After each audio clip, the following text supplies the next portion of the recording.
the day. So we are celebrating our chairman's birthday. So celebrating birthday is a very important.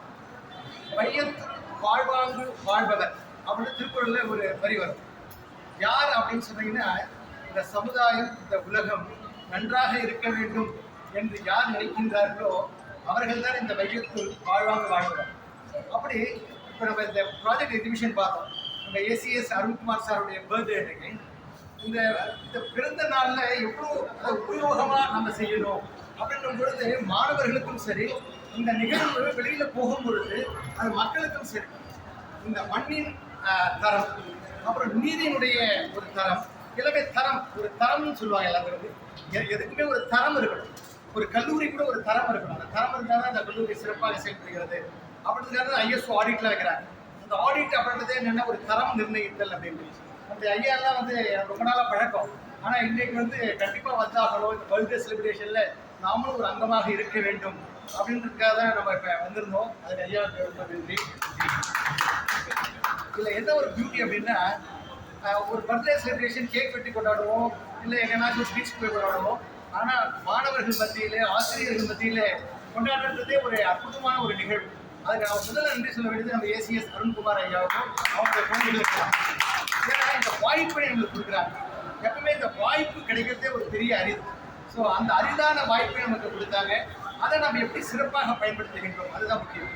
அப்படி இந்த நிலம், நீர், காற்று, ஆகாயம், இப்படி நெருப்பை கொடுத்தா. ஆனால் நெருப்பை நம்ம டிஸ்டர்ப் பண்ண முடியாது, மற்ற நான்கையும் நம்ம டிஸ்டர்ப் பண்ண முடியும்.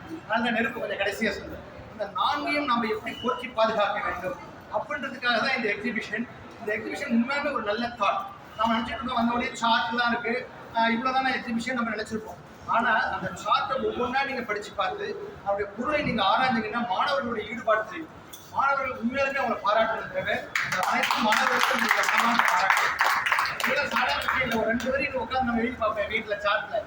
ஒவ்வொன்றா இப்படி போகும், லைன் இப்படி போகும், கலராக மாறும், எல்லாமே பொருள் விளங்காமல் போயிடும். எல்லாமே ரொம்ப அழகாக நுணுக்கமாக இரவு நேரத்தில் படிப்பையும் மீறி படிக்கிறதுக்கு நான் ஒரு நேரம் இருக்குது. அதையும் தாண்டி இப்போ ஈடுபாட்டோடு இருக்கிறதுக்கு ஸோ நம்மளுடைய green dream foundation sir, so அவர் வந்து ரொம்ப பாராட்டேன்.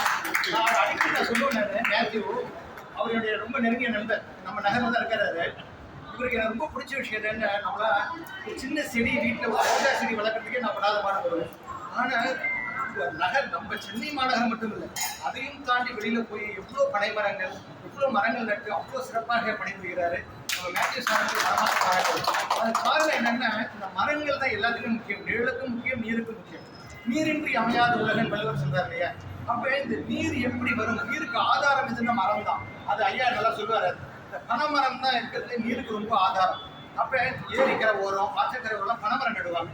ஏன்னா அந்த பனைமரமே என்ன அதுக்கு அர்த்தம் அவங்க சொல்றாங்க. அது சொர்க்கத்தில் இருக்கிற மரத்தை இங்கே இயற்கையை நம்ம பூமி கொண்டு வந்துச்சான். அது சொர்க்க மரம்னே சொல்லுவாங்க. அது பனைமரம். மற்ற எந்த மரமும் சொர்க்க மரம் சொல்ல மாட்டாங்க. அது வந்து பனைமரம் மட்டும் சொர்க்கத்தில் இருக்கிற மரம். ஏன்னா அந்த நுங்கு இருக்கு பார்த்தீங்களா, அதுதான் இருக்கிறதுல ஸ்பெஷல். அந்த நுங்கு நம்ம எல்லாருமே சாப்பிடுவோம். எவ்வளோ ஒரு இனிமே எவ்வளோ அந்த உடம்புக்கு அவ்வளோ வலிமையான நுங்கு. ஸோ அதனால தான் வந்து நம்ம மரங்களையும் நம்ம போட்டி பாதுகாக்கணும். இந்த எக்ஸிபிஷன் அதை தான் சொல்லுது.